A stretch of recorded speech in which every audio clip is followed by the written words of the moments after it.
मंच पर अच्छे खासे विराजमान है हमारे कुलपति और अभी बिहार विश्वविद्यालय सेवा आयोग के अध्यक्ष प्रोफेसर वीरेश कुमार चौधरी जी, हमारे साहित्य के जो विशिष्ट थे श्री प्रेम कुमार मणि जी, विशिष्ट अतिथि के रूप में पटना विश्वविद्यालय का प्रतिनिधित्व कर रहे छात्र कल्याण संघ का अध्यक्ष प्रोफेसर सुनील कुमार जी, पटना विश्वविद्यालय का शायद ही कोई विभाग होगा जहाँ से आनंद और बहुत दिनों से ऐसी तारीफ सुनने के लिए काम कर रहे थे और मैं जानता था कि ऐसी तारीफ सुनने के लिए या तो सेवा से निवृत्त होना पड़ेगा या दुनिया से निवृत्त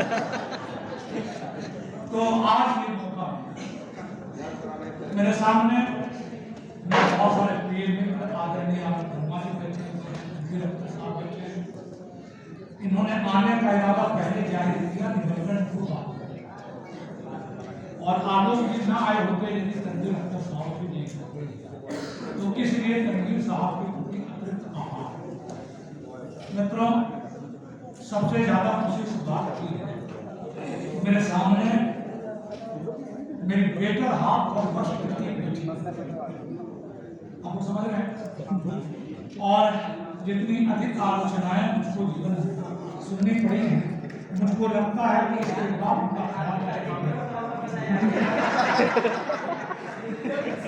और क्या बदलने का लाभ पूर्वार्ध में न मिला शायद उपरांत में मिले, और आप लोगों ने इतना कल्याण किया है कि आप इतना भी आभार अवसर पर मुझे भी कुछ कहने के लिए कहा गया है। मुझको याद आता है कि महाकवि जयशंकर प्रसाद जीवन के 49वें साल में राजरचना से ग्रस्त हो चले। प्रसाद जी का अंत समीप देश हो गया। उनके चिकित्सक ने उनसे कहा, प्रसाद जी आपको किसी से कुछ करना है। जयशंकर प्रसाद जी ने कहा, और वो बहुत महत्वपूर्ण है कि अब तक जो मैं कहता आया वह क्या कम है जो अलग से मुझे। मित्रों, प्रसाद जी महान थे, हम उनके चरणों की धूल के बराबर, लेकिन ये मैं कह सकता हूं कि लगभग याद से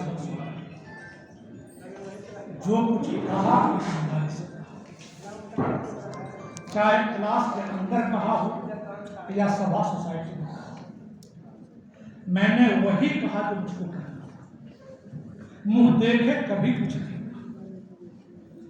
और एक बौद्धिक ईमानदारी यदि कोई चीज होती है तो मैंने भरसक उसको बरतने की कोशिश की। आप जब भी मैं पिछले जीवन में मुड़कर देखता हूं तो लगता है कि प्रसाद जी बोलते हुए लिखा है लोगों ने संस्मरण में कि बिल्कुल कोई बेचैनी नहीं थी उनके बात, और 49 साल उनसे कम ही 2-4 साल कम ही मेरा शिक्षण का 42 साल से ऊपर से मैं अध्यापक, और पीछे मुड़कर देखता हूं तो बहुत शर्म होती है। शर्म इस बात की होती है और इसमें कोई विनम्रता अतिरिक्त नहीं है कि इतने दिनों से मैं हिंदी साहित्य का विद्यार्थी, कविता है, कहानी है, नाटक है, उपन्यास है, आलोचना है, साहित्य के इतने रूप हैं, क्या मैं दावे के साथ कह सकता हूँ कि इनमें से किसी एक रूप के बारे में ये 42 साल पढ़ाया अध्यापक आधिकारिक रूप से कुछ कह सकता है? मन का इतना ही नहीं, मन में ये भी सवाल कि किसी रूप की बात छोड़ो, उस रूप से जुड़े किसी महान कवि, किसी महान लेखक के बारे में क्या तुम अधिकार के साथ बोल सकते हो कि मैं इनके बारे में जो पूछना है इसका भी जवाब मुझको सोचना पड़ेगा। कवि के बारे में, उनकी किसी कृति के बारे में, रामायण के बारे में दावे के साथ, रामचरितमानस में दावे के साथ कुछ नहीं कर सकते। आलोक जी बैठे हुए हैं, मुझको लगता है कि बरसों बरस हुए। एक बार आलोक जी हम सड़क पर ही चर्चा कर रहे थे और तुलसीदास की कुछ आलोचना और आलोक जी ऐसे मैंने पूछा आलोक जी से कि आपने तुलसीदास को पढ़ा है? इन्होंने भी ईमानदारी पूर्वक कहा कि वैसे हमने कहा कि आलोक जी को पढ़िए, आपके ख्याल और एक दो बार कई बार बड़ी चर्चा में कहा कि हाँ आपके कहने पर मैंने देखा और लगा कि सोचने का तरीका सही नहीं। इसलिए विश्वविद्यालय के एक अध्यापक के रूप में इतने वर्षों तक लंबी सेवा देने के बाद यदि मैं लज्जित हूं तो इस बात से कि मैं दावे के साथ किसी भी प्रकार की उस स्थिति का दावा नहीं कर सकता जिस स्थिति का दावा हमारे गुरुदेव डॉक्टर नामवर सिंह जैसे, डॉक्टर नामवर सिंह जैसे। मेरे लिए सौभाग्य की बात यह थी कि मुझे महान गुरुओं से पढ़ने का अवसर मिला। डॉक्टर केदारनाथ सिंह जो समकालीन कविता के सबसे महत्वपूर्ण और आलोचना के सबसे बड़े महत्वपूर्ण, बल्कि आप कह सकते हैं कि हिंदी में 50% तक स्टार्टअप जिनके पास उनका भी विद्यार्थी रहने का और विद्यार्थी इसमें काम। यदि मैं थोड़ा सा भी कुछ उनसे सीख पाता और कुछ इस तरह से अपने को बना पाता तो आज मुझको जैसी खुशी होती वैसी खुशी नहीं। और इसीलिए विश्वविद्यालय के बारे में अभी तनवीर साहब ने चर्चा की। मैं मानता रहा हूं कि विश्वविद्यालय का एक काम समाज के ऋण को चुकता करने के लिए समाज से मुझको जो वेतन मिलता है उसमें रिक्शा वाले, खंचा वाले, ठेले वाले सबके द्वारा दिए गए कर सामने हम क्लासरूम परफॉर्मर नहीं है। हमें समाज के बीच जाकर के, समाज की समस्याओं के बीच जाकर के, चाहे वो किसी भी जरिए से जाए, कला के जरिए जाए, साहित्य के जरिए जाए, संस्कृति के जरिए जाए, और जिस तरह से विश्वविद्यालय का और जिस तरह से समाज का रिश्ता बनना चाहिए था, वो समाज और विश्वविद्यालय के रिश्ते को बनाने के लिए जितने मजबूत पुल का काम करना चाहिए था वो भी शायद उस तरह से नहीं कर सका। जहां तक संभव हुआ थोड़ा बहुत मैंने कुछ किया, लेकिन वो मेरे लिए संतोषदायक नहीं कहा सकता है। लेकिन कुछ आश्वस्तियां मेरे पास भी रही और आश्वस्तियां ये रही जिनको लेकर थोड़ी बेचैनी कम होती, और वो ये भरसक समय की पाबंदी करते हुए मैंने अपनी संस्था को अपेक्षित समय दिया और पढ़ाए जाने वाले विषय को कभी मैं बाएं हाथ से पकड़ कर नहीं, जिस विषय को मैं 40-42 वर्षों से पढ़ा रहा हूं, आज यदि फिर उसको पढ़ा तो बिना टेबल पर उससे निपटे हुए नए सिरे से मैं कभी नहीं। और मित्रों में बताऊं अपना अनुभव कि जब भी ऐसा हुआ है नई नई बातें सोची, कई एक बार क्लासरूम में बोलते हुए नई बातें सोची, हमको पता ही नहीं था कि ये बात हमारे माथे में है। और ऐसा इसलिए कि हम पढ़ाने के काम को रचनात्मक काम से कम नहीं, लिखने की शिकायत बहुत है, लेकिन मेरा अपना ख्याल है और ये मैं किसी प्रकार से अपने को बचाने के लिए नहीं कहा कि मेरे बहुत सारे प्रज्ञा चक्षु छात्र जिन्होंने मेरे क्लासरूम में मेरे क्लास को टेक किए और उसकी संख्या बहुत अधिक, उसके अलावा रोज सामान्य विद्यार्थी भी हैं जो प्रज्ञा चक्षु नहीं है, शायद ही कोई क्लास होगा जिसमें लोग टेप रख करके देखते हैं। यदि उन सबको एकत्रित कर दिया जाए तो मुझको लगता है कि अच्छी खासी किताबें बन सकती हैं।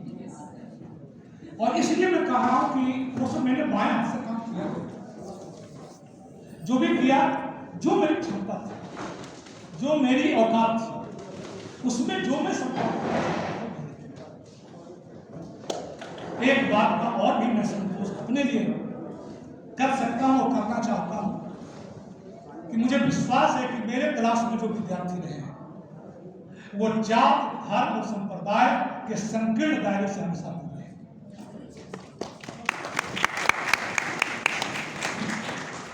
पूरे शिक्षक जीवन में और विभिन्न पदों पर रहते हुए मैं दावे के साथ कर सकता हूं और आप लोगों को विश्वास करना चाहिए, और जो मेरे छात्र में विश्वास है कि किसी भी प्रकार के निर्णय का आधार न जात रहा, न धर्म रहा, न क्षेत्र रहा। हो सकता है कि इसके कारण बहुत सारी चीजें जिस रूप में आनी चाहिए थी नहीं आई। मेरे छात्र कई बार मेरे मुंह पर कहते रहे हैं और मुझको शर्मिंदा करते रहे हैं कि सर आपसे बहुत डर लगता है, और जो आज शिक्षक हो गए हैं मुझको नहीं लगता कि डर लगता है, नहीं, वो डर शब्द बोल देते हैं, उनका लिहाज है, उनका समझ है, वो हमें इज्जत देते हैं। और मित्रों, मुझको दुनिया का जो सबसे बड़ा सुख है अपने छात्रों की आंखों में अपने लिए जो प्रेम है, वही मेरी सबसे बड़ी बात है। शायद किसी किताब के इतने पाठक नहीं जितने मेरे विद्यार्थी हैं। आलोचना की किताबें भी बहुत नहीं मिलती, आलोचना कविता की किताबें बहुत नहीं मिल रही, लेकिन मेरा अपना अंदाज है कि यदि कुछ जोड़ बन सकता तो 40-50 हजार से तो कम की संख्या नहीं होगी, क्योंकि हिंदी के BA MA के छात्र ऑनर्स के ही नहीं, हिंदी के छात्र वो भी होते थे जो अन्य विषयों के छात्र, और लगातार। इसलिए इस महान संस्था के साथ जुड़ने का एक गर्व गौरव तो प्राप्त हुआ, लेकिन ये मैं जरूर महसूस करता हूँ कि इस गर्व और गौरव के अनुरूप जो मुझको करना चाहिए था वो मैं नहीं कर सकता। मित्रों, परिवार भी एक बहुत बड़ी चीज होती है। मेरे बच्चों को याद हो या न हो, एक बार कुछ ऐसी बात चली तो मैंने कहा और जानता था कि अच्छी बात नहीं है कि यदि परिवार में, और पत्नी से कहा, यदि परिवार में और मेरे टीचिंग में कोई विरोध होगा तो मैं पहला पक्ष टीचिंग का ग्रहण करूंगा, परिवार का पालन,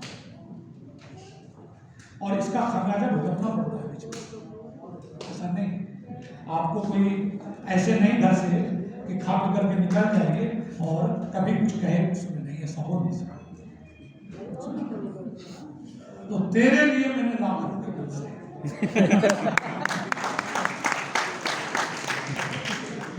और लाखों का मतलब बहुत तरह के लोग होते हैं। मेरे गांव में कई बार लोगों ने कहा कि आप इतने बड़े प्रोफेसर हैं, इतने बड़े बड़े लोगों से पहचान हो सकूं। मित्रों, मैं मित्रों की सूची बनाऊं तो न IAS की कमी होगी, ना IPS की कमी होगी, ना और किसी चीज में कमी होगी, लेकिन आपने कुछ हम लोगों की कंपेरिजन साफ लोग करते हैं, तो इससे जो यश मिलता वो भी यश मुझको नहीं। इंद्रजीत यहाँ पर खड़े हैं, ये BA के विद्यार्थी थे और शुरू से ही बहुत ही परेशान रहते थे। कई बार उससे मांसवाद को लेकर बहस करते थे। एक बार इन्हीं ने या कहीं और ने पूछा कि सर BA फर्स्ट ईयर में जब आप पढ़ा रहे थे रामचरितमानस तो लगा कि आप राम में हैं और तुलसी में, लेकिन जब सेकेंड ईयर में आप मुक्तिबोध की ईश्वर के विरुद्ध में लिखी गई कविता पढ़ा रहे थे तो लगा कि तो वो तरुण जी है ही नहीं। तो सर आप हैं क्या? आप तुलसी वाले, राम वाले, मुक्तिबोध वाले? तो मैंने उनको अकबर बिरबल कि अकबर बिरबल कह रहे थे साथ में, तो बिरबल अकबर को पसंद करने के लिए अपना तरीके से बात करते थे, तो अकबर ने तब सब करते कहा कि देखो कटहल की सब्जी खरगोश उसका मुकाबला करेगा। बीरबल छूटते ही कहा हुजूर की तारीफ और एकदम तारीफ। कुछ दिन के बाद कद्दू की तारीफ, और कद्दू की तारीफ करने के बाद फिर बीरबल वैसे ही कहने लगे कि हुजूर के क्या कहने हैं, कद्दू का तो कोई दुनिया में मुकाबला नहीं। अकबर ने तुरंत रोका था बीरबल,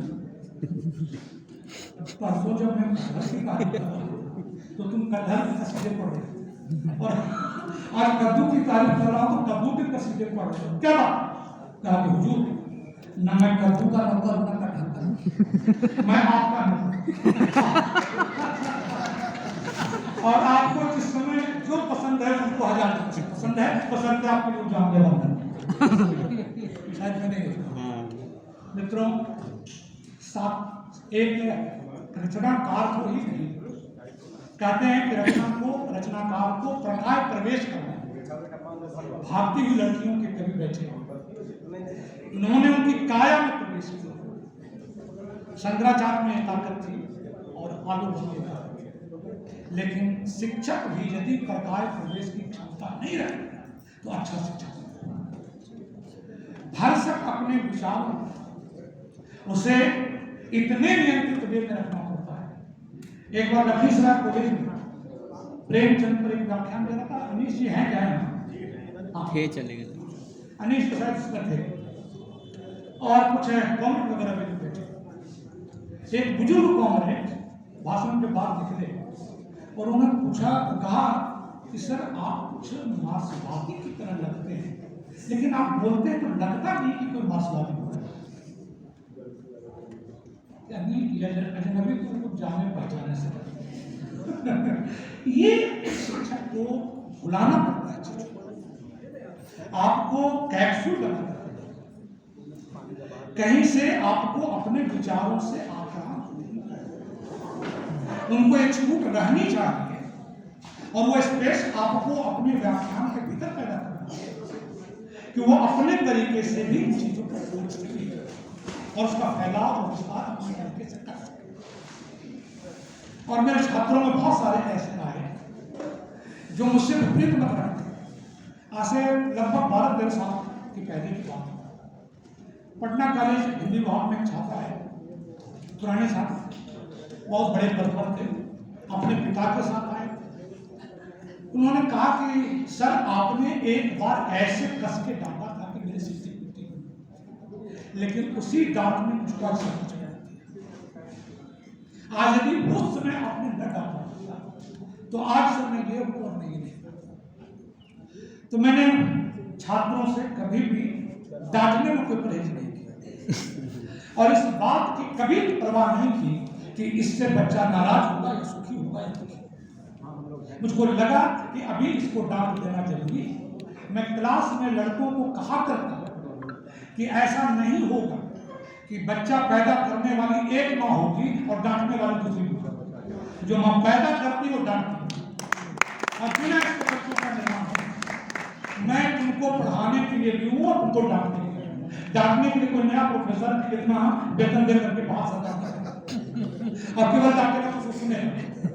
तो ये मेरा काम है और ये मुझको करना है, और इसीलिए शायद छात्र कहते हैं कि उनसे डर लगता है, लेकिन मुझको ये सुनते हुए अच्छा लगता है कि शायद करना वो चाहते हैं, शब्द उपयुक्त नहीं। मित्रों, मैं शिक्षक के रूप में 2 बातों के अनुभव को शेयर करना चाहता हूँ। पहली बात ये कि रमेश जी ने अपनी बातचीत की करने के सामने मैं छात्रों को कहा करता था कि तैयार होकर के क्लास को एक रणभूमि समझे। योगेश बैठे हुए असिस्टेंट प्रोफेसर हैं या हो गए कुछ और, ये सेंट्रल यूनिवर्सिटी गया में है, इधर स्कूल छात्र भी रहे। तो आप क्लास में जैसे योद्धा तैयार होकर के आता है, छात्र को तैयार करना चाहिए और शिक्षक को डर लगना चाहिए कि बिना तैयार हुए गए और कहीं किसी ने कुछ पूछ दिया तो मेरा क्या। ये नहीं कि काची पोछा भी नहीं और शिक्षक क्लास में चला आया और जान रहा है कि गाय को घोड़ा भी घुटके चलाएंगे तो यहाँ को नहीं समझने वाला है। और इसी में कहा कि प्रिया अपने पति के लिए श्रृंगार है, लेकिन यदि पति देखने में ही अच्छा हो तो प्रिया किस पर श्रृंगार, किस केले श्रृंगार? हम सच धज के आएंगे घर से पढ़ करके, तभी जब आप हमको मजबूर कीजिए, आप तैयार रहिए, समय पर आइए। अब मैंने देखा कि छात्र वर्षक पहले ज्यादा और अब कम, पहले ज्यादा ध्यान देते थे, अब कम। शिक्षकों के लिए मैं नए मित्रों के लिए, और मैं उस उम्र में पहुंच गया हूं जब उपदेश भी दे सकता हूं। ऐसे उपदेश बहुत खराब कि कभी भी छात्र को कम करके नहीं भागेगा। आप जब क्लास में बोलते होते हैं और जहां कहीं गलत लाइन आप पकड़ते हैं, बच्चे तुरंत समझ जाते हैं वो सही क्या है ये बता सकें या न बता सकें, आप गलत रास्ते जा रहे हैं। इसलिए डोंट अंडरमाइन योर स्टूडेंट्स, हमेशा सजग रहिए, सतर्क रहिए। दुनिया को आप दो आंखों से देखते हैं, शिक्षक को हजारों हजार आंखों से देखा जाता है। उसे स्क्रूटनी से बचना मुश्किल है। शायद नेताओं को भी इतने करीब से लोग आंख से आंख नहीं सकते। छात्रों को कई बार क्लास में कहता हूं कि मोबाइल मत देखिए, मोबाइल को बंद कीजिए, केवल मेरी सूरत देखिए, चाहे मैं बदसूरत ही क्यों नहीं। और मेरी सूरत देखते रहिएगा तो आपका ध्यान विषय की ओर धीरे धीरे टिकेगा। मेरे जो छात्र यहाँ बैठे उनसे कहूंगा कि चाहे जैसी जैसी ही सूरत क्यों न हो, लेकिन शिक्षकों को लगातार आप व्याख्यान देने के क्रम में देखते रहिए, आपका ध्यान धीरे धीरे एकाग्र होगा। और इसलिए मैं ये मानता हूं, और यदि एक आस्तिक शब्द का इस्तेमाल करूं तो बड़ी तपस्या से और पुण्य से शिक्षक का जीवन होता है। मैं किसी भी पद को इससे बड़ा नहीं, कभी भी मेरे मन में कुछ भी पाने की इच्छा नहीं करती। और मित्रों, आप सबके आशीर्वाद से, माता पिता के आशीर्वाद से मैंने जो नौकरी चाही वो मिली, जहां नौकरी चाही थी वहां मिली। पटना विश्वविद्यालय में पटना कॉलेज चाहता था, वहां नौकरी मिली। मैं इसे प्रसाद नहीं मानता। मेरे पिताजी किसान, पढ़े लिखे नहीं थे, माता निरक्षरा थी, लेकिन मैट्रिक में जब पास करने के बाद दाखिला लेने का वक्त आया, पटना कॉलेज में तय हुआ दाखिला लेना, तो उस जमाने में मैट्रिक में फर्स्ट डिवीजन की स्थिति बहुत अच्छी नहीं होती थी। आज तो कोई शायद फर्स्ट डिवीजन के लिए कुछ करता ही नहीं। तो स्कूल के स्कूल नदारत थे, और जहाँ मेरा सेंटर पड़ा था वो मेरा सड़वाले था। शादी मेरी हो गई थी मैट्रिक के 2 साल में। इतने कम उम्र में शादी न हुई होगी, इसलिए 50 वर्ष में ना आ गई। और सीधे मेरा पत्नी के साथ जो रिश्ता है वो जैसे पीठ पर के भाई बहन का बहुत धप्पा वाला रिश्ता होता है, वैसा है। न वो आपको कुछ समझते हैं ना भाई तो बड़ा भाई, और वो 12 साल की रही होंगी, मैं 13 साल का रहूंगा, 14 साल। बहुत मदद था कि मेरी भी शादी हो रही, और भैया वगैरह को देखता था कि जो भी भाभी को कहते हैं सो मानती, तो लगता है कि भाभी जो कहेंगे सो मानेंगे। लेकिन पढ़ जाऊंगा। दुनिया में इससे कठिन प्रोफेसर नहीं होता जैसे कठिन प्रोफेसर पत्नी होती है। पता नहीं हजारों बार सुनना पड़ा होगा हमको, यहाँ प्रोफेसर मत कीजिए। जैसे प्रोफेसर होगा कोई बड़ा विशाल, तो योगेश विशाल की एक बार सुने, इनकी तो शादी नहीं हुई है, सच कह रहा हूं।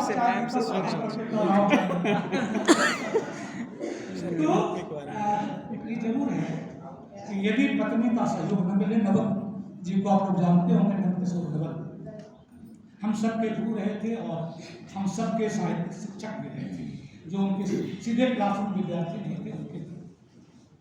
एक बार उनकी श्रीमती जी, जो बहुत ज़्यादा नहीं पढ़ी लिखी थी, लेकिन उस जमाने में फर्स्ट डिवीजन से बाकी को स्कूल से पास थे, और एक बहुत बड़े कवि की पुत्री थी। भाषा उनकी इतनी दुरुस्त थी कि नवल जी कई एक बार शब्द का माने गड़बड़ाते थे तो रागनी जी से पूछते थे। उन्होंने एक बार बजट के समय कहा, मैं वहीं बैठा हूँ, कि देखिए हम आपको बनाने की क्षमता रखते हो या न रखते हो, लेकिन आपको बिगाड़ने की पूरी क्षमता है।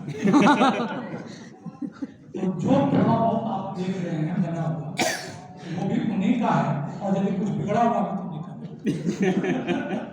बहुत भारी योगदान है, सही कह रहे हैं, ऐसी धोती पहनना, और वो खुद ही धोती, विश्वास नहीं कि कोई इतना बढ़िया से धोए। तो मैं बैठा रहता हूँ, चाय आ जाती है, करता है, तो ये एक मर्यादा उन्होंने हमेशा बना करके रखी कि इनकी समय की पाबंदी, बोलते भी रहते हैं, घूमते भी रहते हैं, लेकिन करते रहते। इसलिए मैं आज सार्वजनिक रूप से जो न किया उसके लिए माफी मांगता हूं, और जो आपने किया उसके लिए मन से बहुत संतुष्ट है।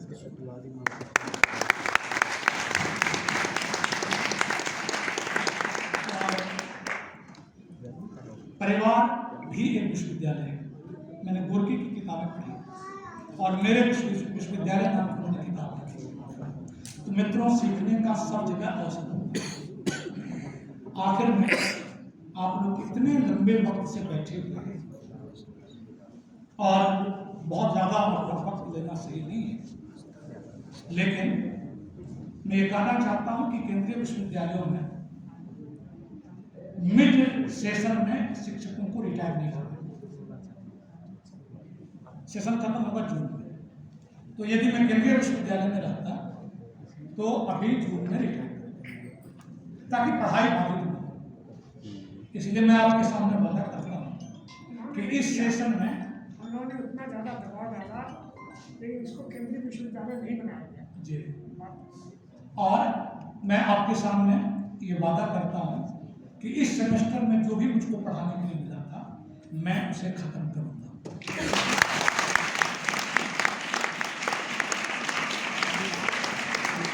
सेमेस्टर के बीच में छोड़ूंगा नहीं। और यदि आप सब चाहेंगे, विश्वविद्यालय चाहेगा, तो जब तक मैं स्वस्थ रहूंगा अपनी छोटी मोटी सेवाएं देगा। मेरी अपनी ख्वाहिश है कि सप्ताह में 2 दिन कम से कम आवे, और जब तक चलने की स्थिति है मैं काम करूँ। सप्ताह में 7 दिन, क्योंकि जल के बिना मछली का रहना जैसे असंभव है, शायद मेरा भी छात्रों छात्राओं की बिना रहना असंभव।